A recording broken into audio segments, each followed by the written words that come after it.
اس طریقے سے سورہ لقمان آیت نمبر 34 کے اندر بھی اللہ سبحانہ تعالیٰ نے فرمایا ان اللہ عندہ علم الساعہ، بے شک اللہ تعالیٰ ہی کے پاس قیامت کا علم ہے۔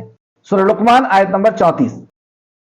ایک حدیث سے بھی ہم کو پتہ چلتا ہے جو متفق علیہ روایت ہے، حدیث جبرائیل، کہ جبرائیل علیہ السلام انسان کی شکل میں نبی مکرم صلی اللہ علیہ وسلم کی مجلس میں حاضر ہوئے اور مجلس کا سینہ چیرتے ہوئے یعنی لوگوں کو ہٹاتے ہوئے نبی مکرم کے بالکل سامنے جا کر کے بیٹھ گئے اور آپ کے بالکل قریب ہو گئے۔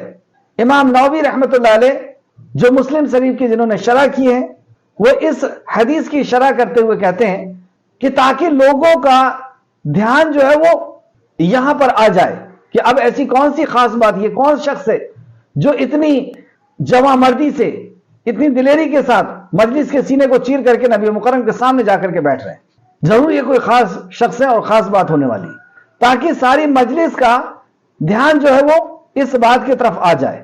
بہرحال سوال کرتے اسلام کیا ہے، ایمان کیا ہے، احسان کیا ہے، اور پھر اس کے بعد آپ نے سبھی سوالوں کے جواب دیے، اور جب رسول اللہ جواب دیتے تھے تو وہ کہتے تھے آپ نے ٹھیک کہا۔ راوی کہتے ہیں کہ مجھے بہت تعجب ہوا کہ یہ کیسا سائل ہے، کیسا سوال کرنے والا ہے کہ جواب اسے پتا ہے اس لیے یہ کہتا ہے کہ ہاں آپ نے ٹھیک کہا۔ اور پھر چوتھا سوال آپ نے کیا کہ قیامت کب آئے گی، تو نبی مکرم صلی اللہ علیہ وسلم نے فرمایا کہ جس سے پوچھا جا رہا ہے اور جو پوچھ رہا ہے وہ دونوں اس کا علم نہیں رکھتے، یعنی جبرائیل علیہ السلام کو بھی اس کا علم نہیں ہے کہ قیامت کب آئے گی، اور رسول مکرم صلی اللہ علیہ وسلم کو بھی اس کا علم نہیں ہے کہ قیامت کب آئے گی۔ یہ اللہ کی اختیار کی بات ہے، اللہ ہی جانتا ہے کہ قیامت کو کب قائم کرے گا اور اس کے وقت پر اللہ رب العزت اس کو قائم کرے گا۔ اسی طریقے سے اولو العزم پیغمبر بھی قیامت کی گھڑی کے بارے میں نہیں جانتے۔ اس تعلق سے ایک حدیث جو مسند احمد میں لے کر کے آئے ہیں، تفسیر ابن کثیر جلد نمبر 2 صفحہ نمبر 732، معراج کی رات ابراہیم علیہ السلام، موسیٰ علیہ السلام اور عیسیٰ علیہ السلام سے میری ملاقات ہوئی۔ رسول اللہ صلی اللہ علیہ وسلم فرماتے ہیں کہ جب میں معراج پہ گیا تو میری ابراہیم علیہ السلام اللہ کے خلیل، موسیٰ علیہ السلام جنہوں نے اللہ رب العزت سے براہ راست کلام کرتے تھے، اور عیسیٰ علیہ السلام سے میری اولو العزم پیغمبر ہیں تینوں، اور 4 پیغمبر یعنی رسول اللہ صلی اللہ علیہ وسلم یہ چاروں مل کر کے بات کر رہے ہیں، تو انہوں نے قیامت کا ذکر کیا، قیامت کا ذکر کیا کب آئے گی، اور اس معاملے کو حضرت ابراہیم علیہ السلام کے سپرد کر دیا کہ ابراہیم علیہ السلام سے ہم جان لیتے ہیں قیامت کب آئے گی، تو حضرت ابراہیم علیہ السلام نے فرمایا مجھے اس کا علم نہیں۔ پھر انہوں نے حضرت موسیٰ علیہ السلام کے سپرد کر دیا تو انہوں نے فرمایا مجھے اس کا علم نہیں۔ پھر انہوں نے حضرت عیسیٰ علیہ السلام کے سپرد کر دیا تو انہوں نے فرمایا جہاں تک قیامت کے دھماکے کا تعلق ہے تو اس کا اللہ تعالیٰ کے سوا کسی کو علم نہیں ہے۔ یہ بات اسی طرح ہے، یہ بات اسی طرح ہے کہ اس کا علم صرف اللہ سبحانہ تعالیٰ کو ہے۔ ہاں البتہ اللہ تعالیٰ نے مجھے یہ ضرور فرمایا ہے کہ دجال خروج کرنے والا ہے، اور اس وقت میرے پاس 2 چھڑیاں ہوں گی، جب وہ مجھے دیکھے گا تو اس طرح پگھل جائے گا جیسے سیسا پگھلتا ہے، تو اللہ تعالیٰ اسے ہلاک کر دے گا۔ یہاں سے میں بتا رہا صرف یہ چاہ رہا ہوں اس حدیث سے، مسند احمد کی حدیث ہے اور تفسیر ابن کثیر نے جلد نمبر 2 صفحہ نمبر 732 کے اندر اس حدیث کو لایا کہ نہ رسول مکرم صلی اللہ علیہ وسلم کو جو امام الانبیاء ہیں، خاتم النبیین، نبیوں کے آخری کڑی، رحمت للعالمین، آپ کو بھی اس کی خبر نہیں، اور اولو العزم پیغمبروں کو بھی خبر نہیں، ابراہیم علیہ السلام، موسیٰ علیہ السلام، عیسیٰ علیہ السلام اور جبرائیل علیہ السلام کو بھی اس کی خبر نہیں۔ یہ اللہ رب العزت کے اختیار کی بات ہے، اور اس میں کسی مخلوق کا کوئی اختیار نہیں، نہ اس کو قائم کرنے میں اور نہ اس کے وقت کو جاننے میں۔ قائم کرنا تو بہت دور کی بات ہے، اس کے وقت کو بھی نہیں جان سکتے۔ ہاں اس کی کچھ علامتیں بتائی گئی ہیں کہ قیامت کب آئے گی، اس کی علامت بتائی گئی ہے۔ علامت سے ہمیں، کیونکہ یہ ہمارے ایمان کا ایک حصہ ہے، آخرت پر ایمان، تو قیامت قائم ہوگی، اور قیامت کے بعد جب دوسرا نفخہ، دوسرا سور پھونکا جائے گا تو ہم سب اپنی قبروں سے اٹھ کر کے اپنے خالق اور مالک کے سامنے حاضر کر دیے جائیں گے، اور ہمارا رب ہم سے پھر حساب لے گا ہماری اس زندگی کا کہ جوانی کہاں گزاری، عمر کہاں گزاری، کہاں سے کمایا، کہاں خرچ کیا، جو علم تھا اس پہ کیا عمل کیا۔ بہرحال اللہ رب العزت ذرے ذرے کا حساب لینے والا ہے۔ تو یہ علامت قیامت سے ہمیں یقین آئے، علامت کو دیکھ کر کے کہ ہاں اب قیامت آنے والی ہے۔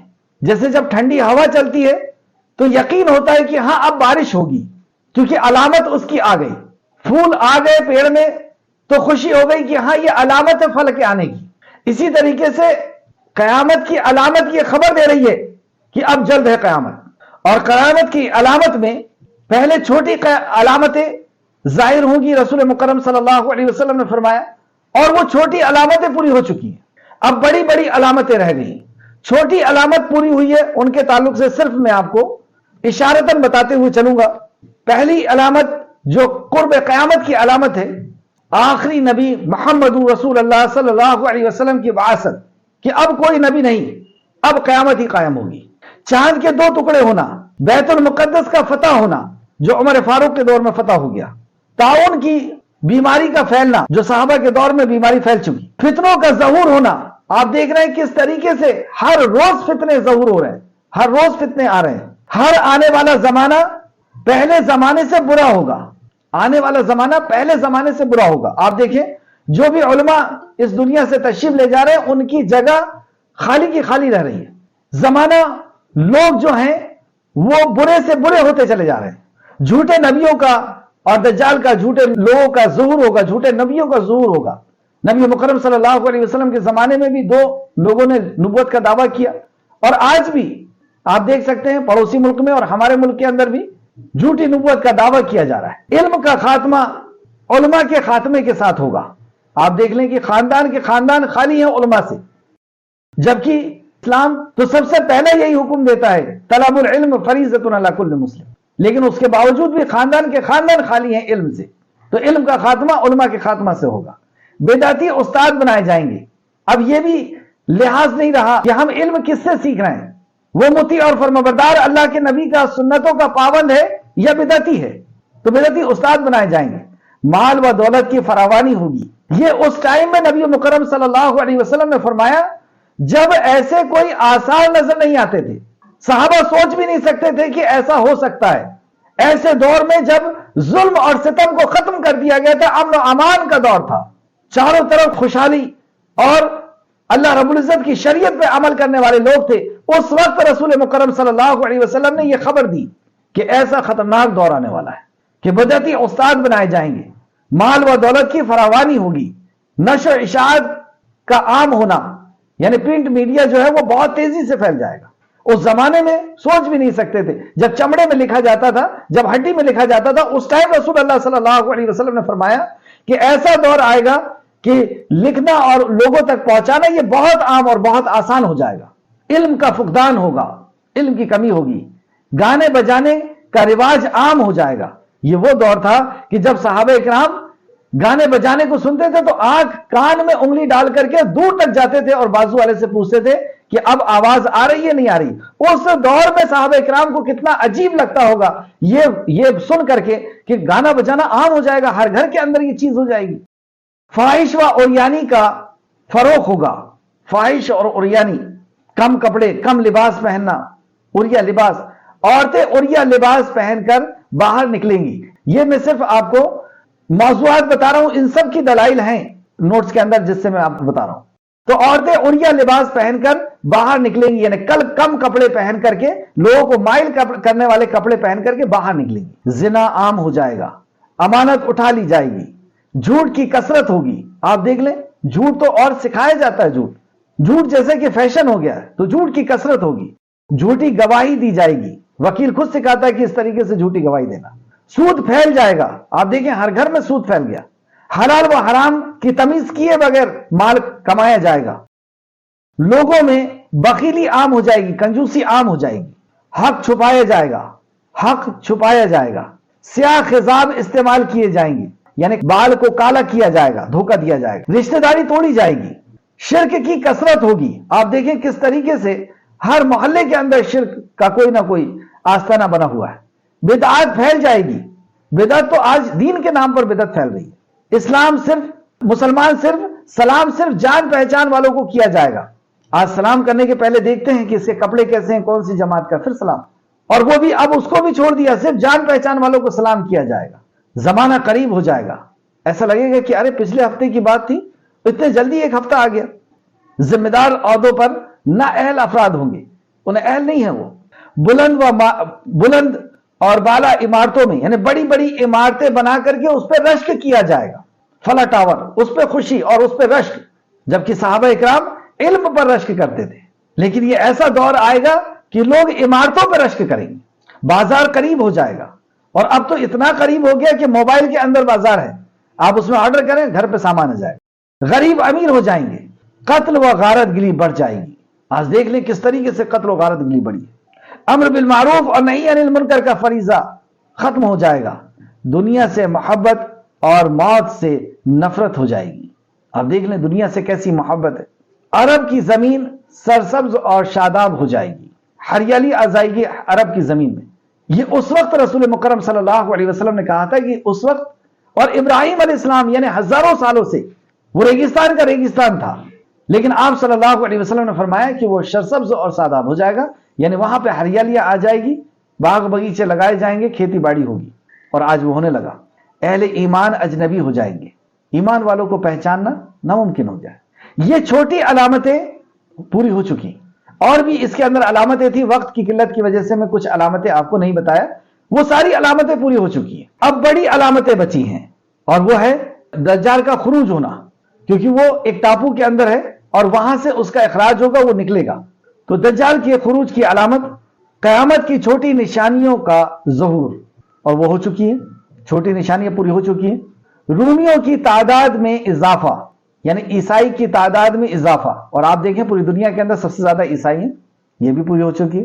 مسلمان اور عیسائی کا باہم مل کر کسی دشمن سے جنگ کرنا، پھر جب یہ جنگ ہو جائے گی تو مسلمان اور عیسائی کے مابین، یعنی ان کے آمنے سامنے جنگ ہوگی، اور یہ عظیم جنگ برپا ہوگی، ایک بڑی جنگ برپا ہوگی۔ سونے کے پہاڑ کا ظہور ہونا، اور یہ سب ایسی علامتیں ہیں، یہ بڑی علامتیں ہیں کہ جب یہ ایک حدیث ہے جس کا مفہوم یہ ہے کہ یہ بڑی علامتیں جب ظاہر ہونا شروع ہوں گی تو اتنی جلدی جلدی ہوں گی۔ اگزامپل رسول مکرم صلی اللہ علیہ وسلم نے دے کر کے بتایا کہ جیسے مالا جب ٹوٹتی ہے اور اس کے موتی جب گرتے ہیں تو ایک کے بعد ایک گرنا شروع ہوتے ہیں، اس طریقے سے جلدی جلدی دوسری علامتیں، تیسری علامتیں آنا شروع ہو جائیں گی۔ تو سونے کے پہاڑ کا ضرور ہونا، بیدا مقام کا دھسنا، کہ جب مہدی علیہ السلام کا ظہور ہوگا تو مہدی علیہ السلام کے ظہور ہوگا، اور آپ کو ختم کرنے کے لیے، آپ کے ساتھیوں کو ختم کرنے کے لیے بیدا مقام پہ آ کر کے کچھ دشمن رکے گی، اور اللہ رب العزت حضرت مہدی علیہ السلام کی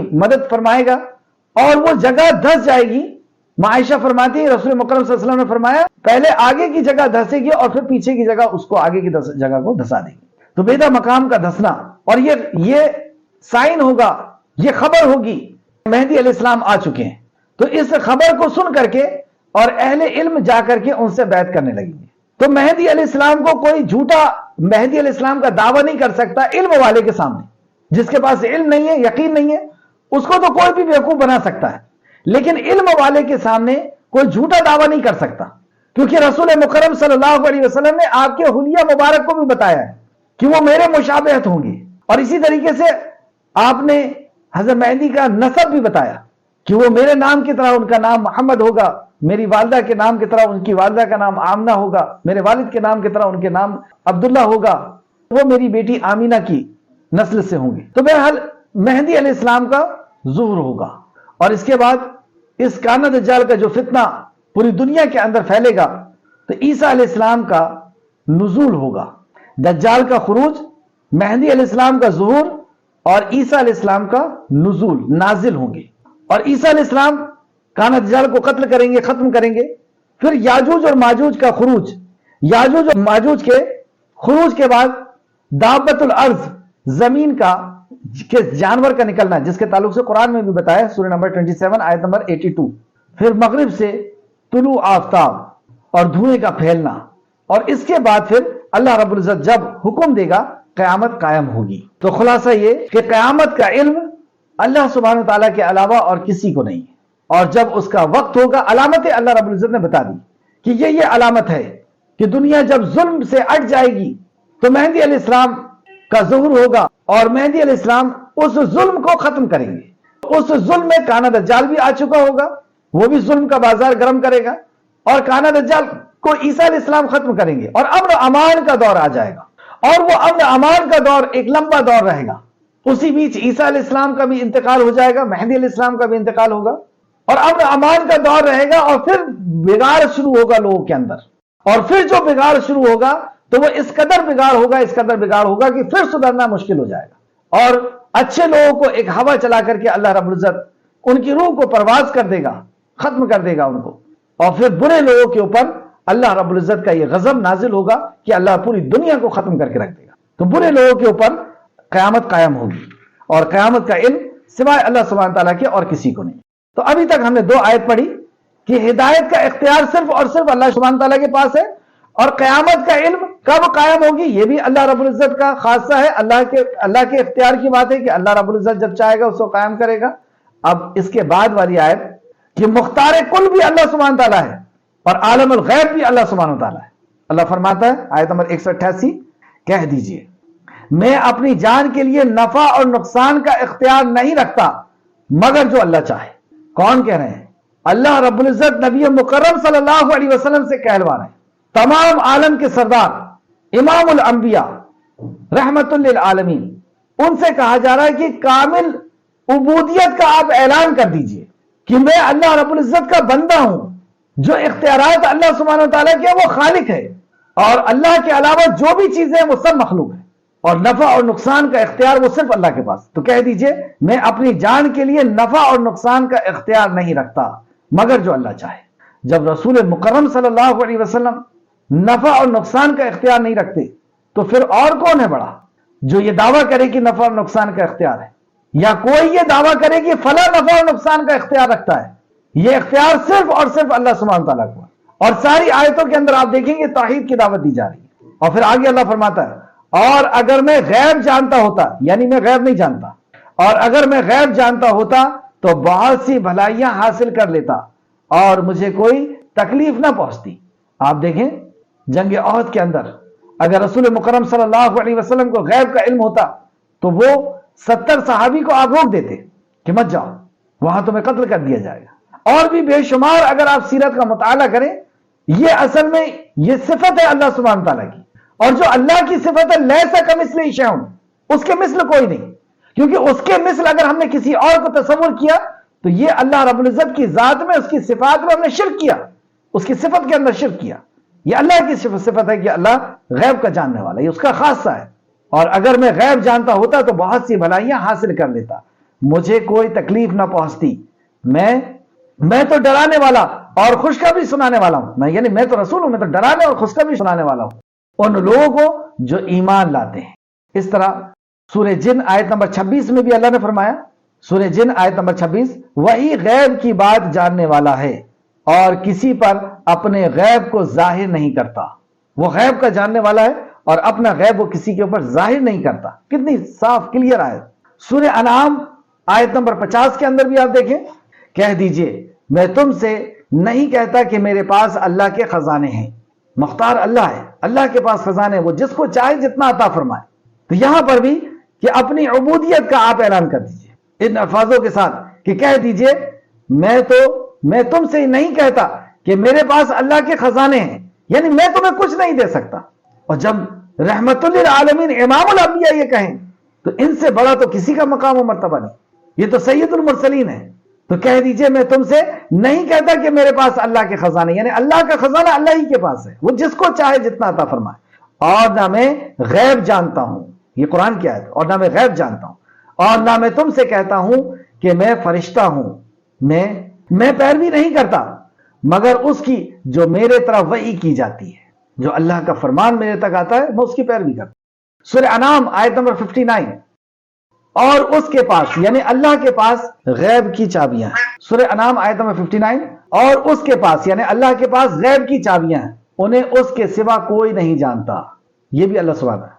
اور ایک سورہ نمل آیت نمبر 65 میں بھی اللہ فرماتا ہے 65 میں، کہہ دیجئے کہ اللہ کے سوا آسمان اور زمین میں جو بھی ہے غیب نہیں جانتا، اور وہ شعور نہیں رکھتے کہ کب اٹھائے جائیں گے۔ تو غیب بھی نہیں جانتے ہیں، اور اتنا بھی غیب نہیں جانتے ہیں کہ وہ خود کب اٹھائے جائیں گے یہ جان لیں۔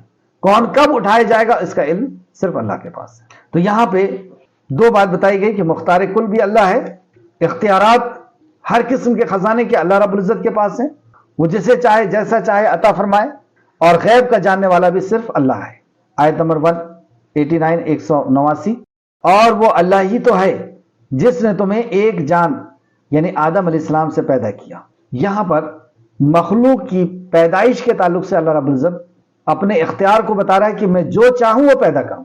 انسان کی پیدائش میں یا کسی مخلوق کی پیدائش میں کسی کا کوئی عمل دخل نہیں، تو وہ اللہ ہی تو ہے جس نے تمہیں ایک جان سے پیدا کیا، آدم علیہ السلام۔ سورہ حجرات میں بھی اللہ نے فرمایا آیت نمبر 13 کے اندر، سورہ حجرات آیت نمبر 13، لوگوں بے شک ہم نے تم کو ایک مرد اور ایک عورت سے پیدا کیا اور تمہیں قومیں اور قبیلے والا بنایا تاکہ ایک دوسرے کو پہچان سکو۔ تو قوم اور قبیلے میں اس لیے بانٹ دیا تم کو تاکہ تمہیں پہچانا جائے۔ بے شک اللہ کے نزدیک تم میں زیادہ عزت والا وہی ہے جو زیادہ پرہیزگار ہے۔ تمہیں جاتی برادری کے مطابق کوئی بہتر نہیں ہے، نسل اور خوبصورتی اور دولت یا ڈگریوں کے اعتبار سے کوئی بہتر نہیں ہے۔ بہتر اللہ کے نزدیک کون ہے؟ ان اکرمکم عند اللہ اتقاکم، اللہ کے نزدیک، بے شک اللہ کے نزدیک تم میں زیادہ عزت والا وہ ہے جو زیادہ پرہیزگار ہے، جو زیادہ تقوی رکھنے والا ہے، جو زیادہ اللہ کا ڈر رکھنے والا ہے۔ تو اس آیت سے پتہ چلا کہ اللہ رب العزت نے سب کو پیدا کیا اور ایک جان سے، اور اسی سے ان کی بیوی حضرت حوا علیہ السلام کو بنایا اور آدم اور حوا کے ذریعے سے اس دنیا کو پھیلا دیا، اور اس سے اس کا جوڑا بنایا، اسی ایک مرد سے اس کا جوڑا بنایا۔ جوڑا کیا؟ تاکہ وہ اس سے سکون حاصل کر سکیں۔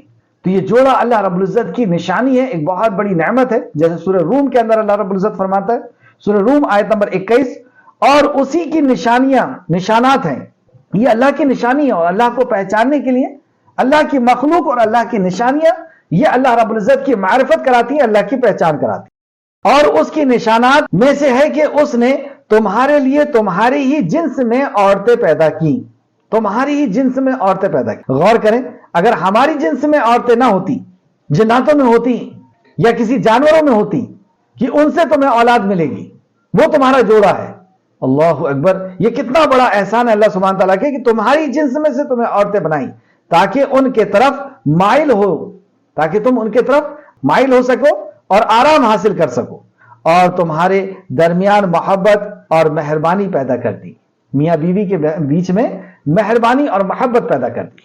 تو یہ اللہ رب العزت کی قدرت ہے کہ اللہ رب العزت نے انسان بنایا اور انسان کے سکون کے لیے اسی کی جنس میں سے اس کی بیوی بنائی اور بیوی کے لیے اس کا شوہر بنایا۔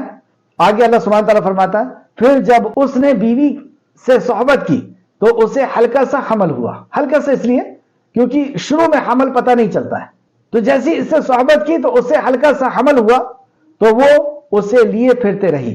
پھر جب وہ بوجھل ہو گئی، یعنی وہ حمل، وہ پریگننٹ تھی اور بڑھ گیا، ٹائم زیادہ ہوا، بوجھل ہو گئی، تو ان دونوں نے یعنی میاں بیوی نے اپنے رب اللہ سے دعا کی، یعنی یہ توحید ربوبیت کے جاننے والے ہیں، اپنے رب سے دعا کر رہے ہیں کہ اگر تو نے ہمیں تندرست بچہ دیا تو ہم ضرور تیرے شکر گزاری کریں گے، کیونکہ اب ڈر ہے کہ بچے کو تو اللہ رب العزت ہی پیدا کر رہا ہے، یہ تندرست ہو، کہیں ایسا نہ ہو کہ یہ کسی کمزوری کا شکار ہو اور اس حالت میں اس کی ولادت ہو جائے۔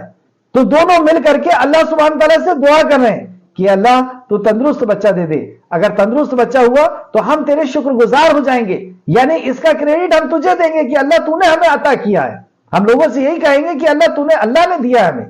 پھر اللہ رب العزت اکثر لوگوں کی فطرت کو یہاں پہ بیان کر رہا ہے آیت نمبر 190 میں، چنانچہ جب اللہ انہیں تندرست بچہ دیا تو انہوں نے اس بچے میں جو اللہ نے انہیں دیا تھا اس کا شریک ٹھہرانے لگے۔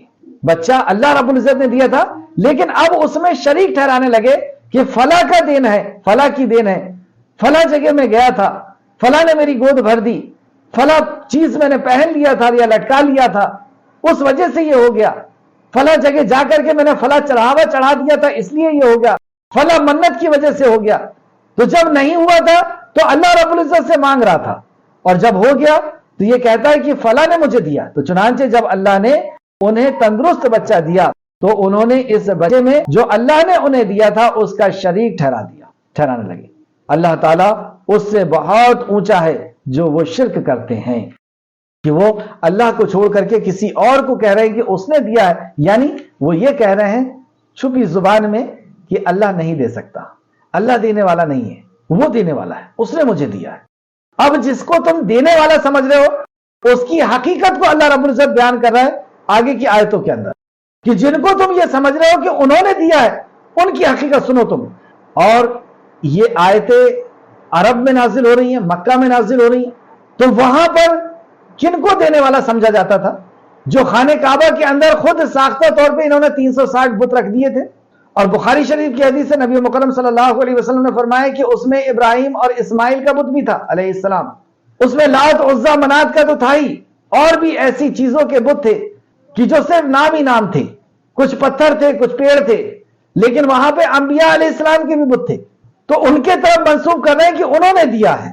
تمہاری بیوی اللہ سبحانہ و تعالیٰ نے بنائی, یہ پہلے ذکر کیا اللہ نے کہ ہم نے تمہاری جنس میں سے تمہیں عورت دی اور اس سے تم سکون حاصل کرتے ہو, اور ان کے تم دونوں کے ملنے کے ذریعے سے اللہ رب العزت نے اسے حاملہ کیا, اور جب حاملہ کیا تو تم لوگ اللہ سے دعا کر رہے تھے کہ اللہ ہمیں تندرست اولاد دے, اور جب اللہ نے اولاد دے دیا تو تم کہتے ہو کہ فلاں نے دیا ہے.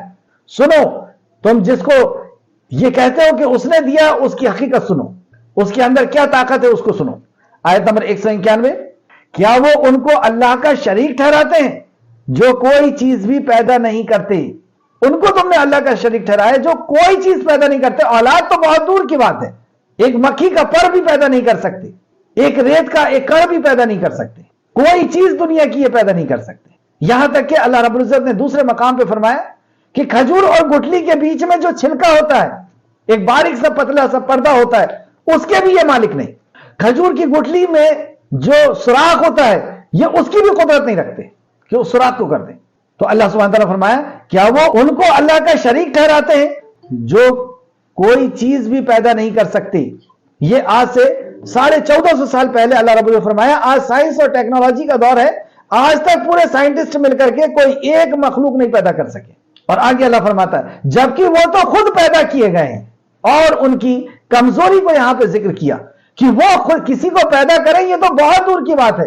انہوں نے اپنے آپ کو بھی پیدا نہیں کیا, وہ خود پیدا کیے گئے ہیں, وہ اپنے پیدا ہونے میں اس خالق کے محتاج تھے.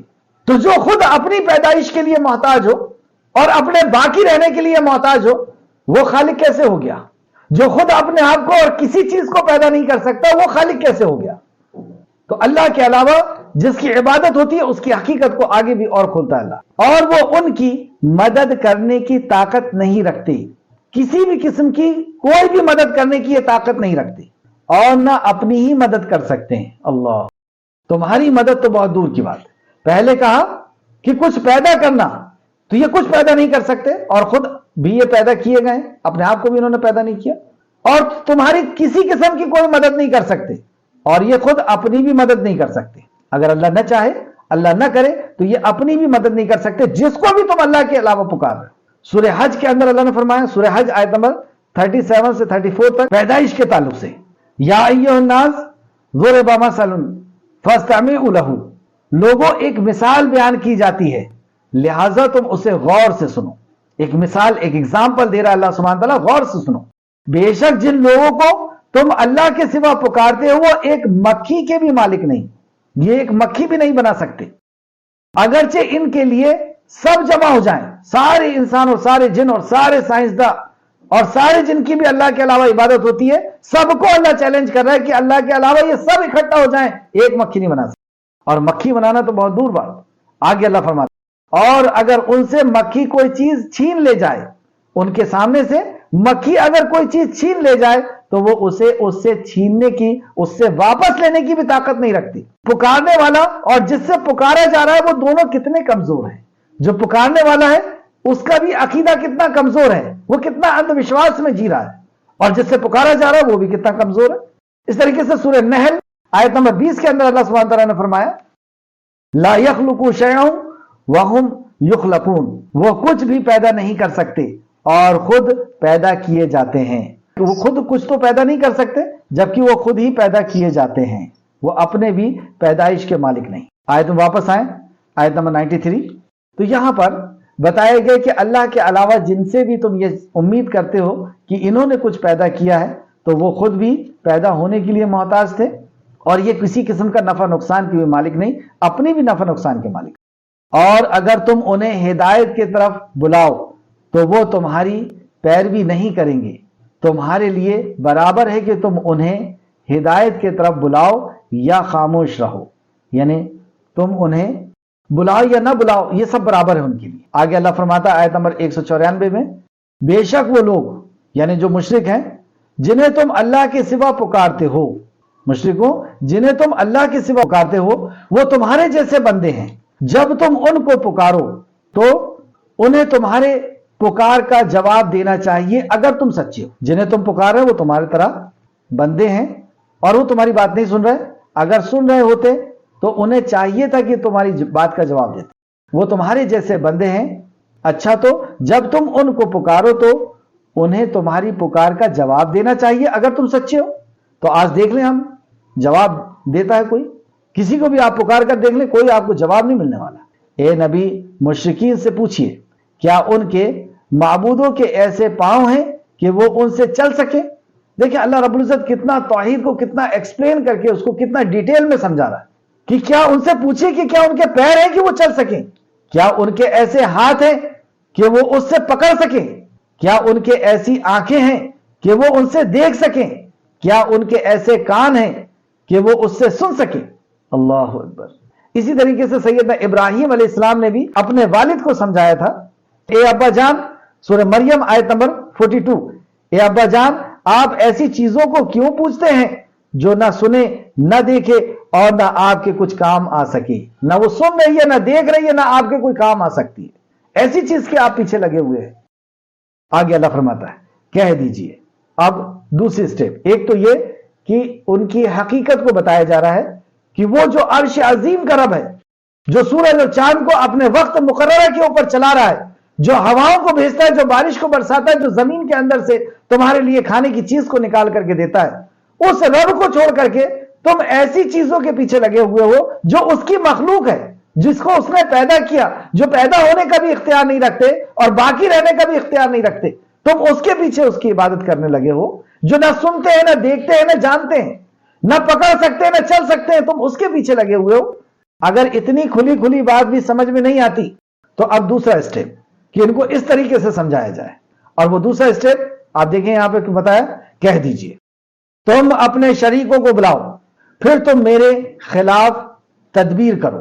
تمہیں اگر اتنا ہی یقین ہے اپنے باطل معبودوں کا، جھوٹے معبودوں کا، کہ یہ کچھ اختیار رکھتے ہیں، تو میں کہہ رہا ہوں کہ یہ کوئی اختیار نہیں رکھتے، اور تم اگر اختیار کا دعویٰ کرتے ہو تو ان سب کو بلا لو، سب کو اکٹھا کرو، پھر مجھے مہلت نہ دو، پھر مجھے مہلت نہ دو، پھر دیکھو میرا کیا بگاڑتے ہیں یہ لوگ۔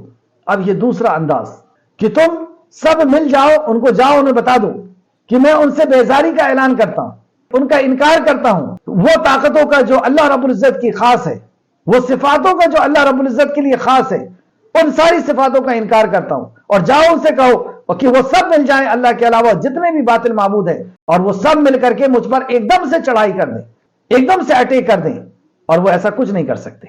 تو کہہ دیجئے بے شک میرا کارساز تو اللہ ہی ہے جس نے یہ کتاب نازل فرمائی، اور وہی نیک لوگوں کا کارساز ہے، وہ نیک لوگوں کا کارساز ہے، تم سب مل کر کے کر لو۔ اسی طریقے سے سیدنا ابراہیم علیہ السلام نے بھی اپنی قوم کو سمجھایا، اور جب وہ اس بات کو نہیں مانی، جب ان سے کہا کہ یہ اپنی بھی مدد نہیں کر سکتے، جب وہ قوم نہیں مانی تو سیدنا ابراہیم علیہ السلام نے سب کو توڑ دیا سوائے ایک کے، اور اس لیے کہ لوگ اس کے طرف رجوع کریں، تو سب کو توڑ پھوڑ کر کے دکھا دیا کہ دیکھو ان کے اندر کچھ طاقت نہیں، اگر طاقت ہوتی تو کم سے کم اپنی آپ کی تو حفاظت کر لیتے ہی، انہوں نے اپنی حفاظت بھی نہیں کر سکے۔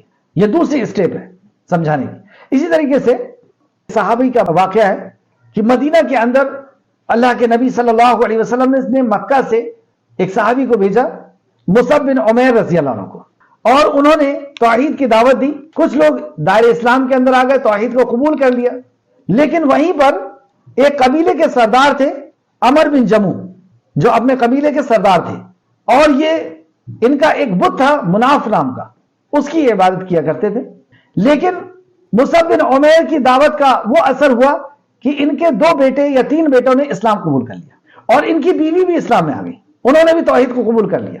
اب یہ پریشان ہے کہ والد صاحب کو کیسے سمجھ میں آئے، اس وقت ان کے والد کی عمر 80 سال ہے، پیر خراب ہو گئے تھے، بیساکھی لے کر کے چلتے تھے، تو بیٹے نے یہ مشورہ کیا کہ رات میں اس بت کو اٹھا کر کے ہم پھینک دیں گے، تاکہ ہمارے والد کو سمجھ میں آئے کہ اس کے اندر تو کوئی جان نہیں تھی، یہ تو اپنی بھی حفاظت نہیں کر سکا۔ پہلے سمجھایا دلائل کے ساتھ کہ نہ یہ دیکھتے ہیں، نہ سنتے ہیں، نہ بات کرتے ہیں، لیکن وہ ماننے کے لیے تیار نہیں، اور وہ کہتے ہیں کہ صدیوں سے میں اس سے مانگتا چلا آیا ہوں، اپنی حاجتیں رکھتا چلا آیا ہوں اور حاجتیں پوری ہوتی رہی ہیں۔ اور کیسے ہوتی تھی؟ ایک لڑکی کو اس بت کے سامنے بٹھالا جاتا تھا، اس کے اوپر کپڑا ڈال دیا جاتا تھا، اور پھر ان کا یہ عقیدہ تھا کہ مناف ان کے اوپر آیا، جیسے ابھی کہتے ہیں نا کہ فلاں آ گئے ان کے اوپر، اور وہ آ کر کے کہتا تھا جو بھی ان کی پریشانی ہوتی تھی اس کو دور کرتا تھا، جیسے محرم وغیرہ میں ابھی بابا لوگ آتے ہیں۔ یہ سب شیطانی حرکت، اور یہ شیطانی آتا ہے اور سوار ہوتا ہے، اور اکثر لوگوں کے اندر تو یہ بیماری ہوتی ہے۔ بہرحال تو اس طریقے سے ان کا ایمان بہت مضبوط تھا، اپنی باطل عقائد کے اوپر ان کا عقیدہ بہت مضبوط تھا عمرو بن جموح کا۔ تو بیٹوں نے مشورہ کیا اور اس بت کو جہاں پر بنو سلمہ کا کچرا پھینکا جاتا تھا وہاں لے جا کر کے اس کو ڈال دیا۔ صبح یہ اٹھے، انہوں نے دیکھا کہ آج تو معبود نہیں دکھ رہا، ادھر ادھر دیکھا، ڈھونڈ رہے ہیں ادھر ادھر، اور بڑبڑاتے بھی جا رہے ہیں کہ ہمارے معبود کے دشمن آ گئے ہیں مدینہ کے اندر۔ بہرحال وہاں پہنچے اور جیسے ہی دیکھا تو کچرے کے اندر پڑے ہوئے، اٹھائے، لے کر کے آئے، نہلائے دھلائے، اس کو عطر وغیرہ لگائے، اور ان کے سامنے ہاتھ جوڑ کر کے کھڑے ہو کر کے حمد ثنا کی، اور کہا کہ آپ کے ساتھ جس نے ایسا کیا ہے وہ تو تباہ ہو جائے گا، وہ برباد ہو جائے گا، اور اس نے یہ کتنی بڑی گستاخی کی، اور مجھے اگر مل جائے تو میں ایسا کروں گا ویسا کروں گا۔ بیٹوں نے دیکھا کہ اس بات کا بھی کوئی اثر نہیں ہوا ہمارے والد کو۔ دوسرے دن جب وہ سو گئے تو پھر اٹھا کر کے لے جا کر کے اسی جگہ میں پھینک دیا۔ دوسرے دن بھی یہ بہت غصے میں آ کر کے ڈھونڈ ڈھانڈ کر کے لے کر کے آئے، نہلائے دھلائے، اس میں عطر وغیرہ لگائے، اور یہ دوسرے دن کا حادثہ تھا، اور زیادہ ناراض تھے۔ تو انہوں نے خود سوچا اور ایک تلوار ان کے ہاتھ میں رکھ دی، مناف کے ہاتھ میں ایک تلوار رکھ دی کہ اب اگر وہ آئے تو تم اس کو قتل کر دینا، جو بھی تمہارے ساتھ یہ بدتمیزی کر رہا اسے قتل کر دینا۔ ایسا مضبوط ان کا عقیدہ تھا اپنے باطل معبود پر۔ اب وہ بہت سکون و اطمینان سے سو گئے۔ صبح ہوئی اور ان بچوں نے اٹھا کر کے اس کو لے جا کر کے وہیں پھینک رہے تھے، لیکن دیکھا کہ ایک کتا مرا ہوا ہے، تو اس کے ساتھ باندھ کر کے اسے ڈال دیا اس کچرے کے ڈھیر میں۔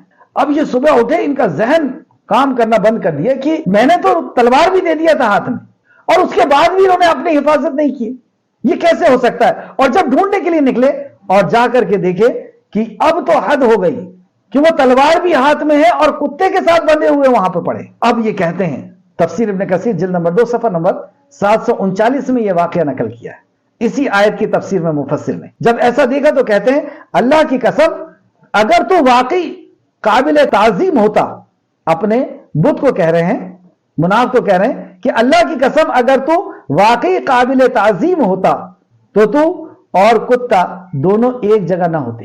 اب ان کے ذہن کھل گیا کہ واقعی جو اپنی حفاظت نہیں کر سکتا، جیسے کسی نے دھاگا باندھا ہوا ہے، دھاگے کو آپ اوپر سے کاٹ دیں وہ نیچے گر جائے گا، وہ اپنی حفاظت نہیں کر سکتا، وہ آپ کی حفاظت کیا کرے گا وہ دھاگا؟ تو یہ کہتے ہیں کہ جو یہ تعظیم کے لائق نہیں ہو سکتا جو کتے کے ساتھ اوندھا پڑا ہوا ہے، اور ایسا بڑبڑاتے ہوئے واپس آ رہے ہیں اپنی بیساکھی کے ساتھ، اور کہہ رہے ہیں کہ کیا کہتے ہیں تمہارے نبی؟ بچوں نے بیٹھا اور سورہ فاتحہ یا دوسرا قرآن کی کچھ آیتیں انہیں سنائی، دائر اسلام کے اندر آ گئے، توحید کو قبول کر لیا کہ واقعی وہ رب کو چھوڑ کر کے میں کہاں لگا ہوا تھا، وہ جو عرش عظیم کا رب ہے، وہ جو ساری کائنات کو بنانے اور چلانے والا ہے، جس کے ہاتھ میں ملک کی بادشاہت ہے، جس کے ہاتھ میں ہر کچھ چیز کا کنٹرول ہے، اس کو چھوڑ کر کے میں اس کے پیچھے لگا ہوا۔ اور اتنی مضبوطی کے ساتھ اسلام کے اندر آئے کہ غزوہ احد میں پہلے جنگ بدر ہوئی، انہوں نے کہا کہ میں بھی جنگ میں جاؤں گا، بچوں نے روک دیا کہ نہیں آپ معذور ہیں، اور اس ضعیفی کے عالم میں اور ایسی معذوری کے عالم میں آپ نہیں جا سکتے۔ دوسرے وقت پہلے تو جنگ میں نہیں جانا تھا، محاصرے کے لیے جانا تھا، لیکن اس میں جانے کی اجازت نہیں دی گئی۔ جنگ احد وقت آیا تو آپ کہتے ہیں کہ مجھے شہادت سے کیوں روکتے ہو؟ نبی مکرم تک جب یہ بات پہنچی کہ عمرو بن جموح ایسا کہتے ہیں کہ مجھے شہادت سے کیوں روکتے، تو رسول اللہ نے اجازت دے دی۔ جب گھر سے نکلے تو گھر کی طرف رخ کر کے اپنی بیوی اور بچوں کی طرف دیکھتے ہوئے آخری سلام کرتے ہوئے کہتے ہیں اے اللہ میں اس گھر میں واپس نہیں آنا چاہتا، اے اللہ میں واپس اپنے قبیلے کے اندر نہیں آنا چاہتا، مجھے شہادت عطا فرما دے۔ اور اس بیساکھی کے ساتھ 80 سال کی عمر میں اور ایسے اپنے آپ کو پہنچایا اور سپرد کیا اور لڑے اللہ رب العزت کے کلمے کو بلند کرنے کے لیے اور شہید ہو گئے۔ آگے ان کا واقعہ ملتا ہے کہ ان کو شہداء کی قبروں میں جو ہے دفن کیا گیا، اور ابوبکر صدیق کا دور آیا، عثمان غنی کا دور آیا۔ تو جب عثمان غنی کا دور آیا رضی اللہ عنہ کا، تو قبر جو تھی وہ پانی سے بھرنے لگی، شہداء کی قبریں۔ تو حضرت عثمان غنی نے قبروں کو ٹرانسفر کرنے کا کہا، تو ان کی باڈی ویسی کی ویسی نکلی۔ اس میں یہ واقعہ نہیں ہے، اور یہ صحابہ کے درخشاں پہلو اس کتاب کے اندر یہ اللہ بہتر جانتا ہے کہ اس کے اندر کتنی صداقت ہے، لیکن یہ وہ شہید ہیں جو احد کے شہداء میں سے تھے۔ تو اللہ رب العزت اس ذریعے سے بھی اللہ رب العزت ہدایت عطا فرماتا ہے، جو یہاں پر پہلے اس کی حقیقت اللہ رب العزت نے سمجھائی کہ دیکھو نہ وہ دیکھتے ہیں، نہ سنتے ہیں، نہ بولتے ہیں، وہ خود پیدا کیے گئے ہیں، اور وہ نہ پیدا ہونے میں اپنا اختیار تھا ان کا، اور نہ پھر مار کے اٹھ جانے پہ ان کا کوئی اختیار ہے، اور دیکھو وہ اپنے نفع اور نقصان کے بھی مالک نہیں۔ تو اللہ فرماتا ہے آگے کہ کہہ دیجئے تم اپنے شریکوں کو بلاؤ، پھر تم میرے خلاف جو چاہو تدبیر کرو، جو چاہو پلاننگ کر لو میرے خلاف، پھر مجھے مہلت نہ دو۔ تو دیکھو کیا تمہارے یہ معبود کچھ کرتے ہیں میرے لیے؟ بے شک میرا کارساز تو اللہ ہی ہے جس نے یہ کتاب نازل فرمائی، اور وہی نیک لوگوں کو راستہ دکھاتا ہے، اور جنہیں تم اللہ کے سوا پکارتے ہو وہ تمہاری مدد کرنے کی صلاحیت نہیں رکھتے، اور نہ وہ اپنی مدد کر سکتے ہیں۔ پھر سے وہی بات کہ نہ وہ اپنی مدد، تمہاری مدد کی صلاحیت بھی نہیں رکھتے اور اپنی مدد بھی نہیں کر سکتے۔ اور آخر آیت آج کی کلاس کی، اور اگر تم انہیں ہدایت کی طرف بلاؤ تو وہ سن نہ پائیں گے، مطلب تم انہیں کچھ آواز دو تو وہ تمہاری آواز کا کوئی جواب نہیں دیں گے، نہ سن پائیں گے۔ اور اے نبی صلی اللہ علیہ وسلم آپ انہیں دیکھتے ہیں کہ وہ آپ کی طرف دیکھ رہے ہیں حالانکہ وہ نہیں دیکھتے۔ ایسا لگ رہا ہے آپ کو کہ وہ آپ کی طرف دیکھ رہے ہیں، لیکن در حقیقت یہ ہے کہ وہ آپ کی طرف نہیں دیکھتے۔ اس تعلق سے سورہ مریم آیت نمبر 42 میں بھی اللہ نے فرمایا، اسے آپ دیکھ لیں۔ آخر میں اللہ رب العزت سے دعا ہے کہ خالق مالک جو کچھ بھی ہم نے پڑھا اس میں ہمیں مزید غور و فکر کرنے کی تو توفیق عطا فرما۔ اے اللہ ہمیں خالص ایمان اور خالص توحید پرست ہمیں بنا، جب تک ہمیں زندہ رکھ۔ اسی توحید کے ساتھ کی کرنے والی ذات صرف اور صرف تیری ہے، تو ہی غیب کا مالک ہے، تو ہی مختار کل ہے، اور تو ہی قیامت کا علم رکھتا ہے کہ کب قیامت آنے والی ہے، تو ہی اولاد دینے والا ہے، تو ہی بگڑی بنانے والا ہے، تو ہی مصیبتوں کا دور کرنے والا ہے۔ اس عقیدے کے ساتھ اے خالق مالک، اس خالص عقیدے کے ساتھ ہمیں زندہ رکھ، یہ توحید کے ساتھ ہمیں زندہ رکھ، رسالت کو قبول کرتے ہوئے ہمیں زندہ رکھ۔ اللہ تیری معرفت کے ساتھ ہمیں زندہ رکھ، تیرے دین کی معرفت کے ساتھ ہمیں زندہ رکھ، تیرے نبی کی معرفت کے ساتھ ہمیں زندہ رکھ۔ جب ہمارا خاتمہ کر تو خاتمہ بالخیر فرما، اور نیکوکاروں کے ساتھ ہمارا شمار فرما دے۔ آمین یا رب العالمین۔ السلام علیکم ورحمۃ اللہ وبرکاتہ۔